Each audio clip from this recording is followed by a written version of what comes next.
Hello everyone, আমরা জানি যে কন্ডিশন যুক্ত যে সেন্টেন্স আছে সেটি পরীক্ষায় অনেকবার এসে থাকে। তার মধ্যে হচ্ছে zero condition, first condition, second condition, third condition. এর মধ্যে যে কন্ডিশনটা সবচেয়ে বেশি আসে সেটা হচ্ছে থার্ড কন্ডিশন। থার্ড কন্ডিশনের শর্তটা হচ্ছে যে ইফ এর সাথে যে বাক্যটি থাকবে সেটি হচ্ছে পাস্ট পারফেক্ট টেন্স হবে এবং এর পরে যে সেন্টেন্সটি হবে সেটি হচ্ছে subject plus would have, could have, might have plus ভার্বের 3 নাম্বার রূপ। এখানে দেখো হচ্ছে কিভাবে বাক্যটি আসে, if I had known the matter I would have send the designs earlier. তো এই বাক্যটি হচ্ছে 3 নাম্বার কন্ডিশনের মধ্যে পড়েছে, তবে এটি পরীক্ষার মধ্যে যেইভাবে এসে থাকে সেটি হচ্ছে সম্পূর্ণ ব্যতিক্রম, সেটি এসে থাকে। মানে হচ্ছে ইফ এর জায়গায় ক্লজ হয়ে যাবে, ইফ এর স্থলে হচ্ছে হ্যাডটা চলে আসবে। হ্যাডটা যদি আগে চলে আসে সেটি মূলত হচ্ছে ইফ এর যে কন্ডিশন যুক্ত বাক্যটি আছে সেটি বোঝায়।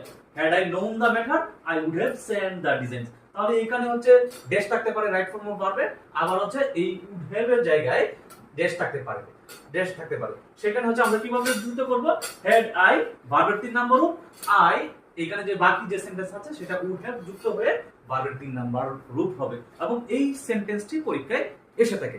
আশা করি তোমাদের জন্য অনেক উপকার হবে।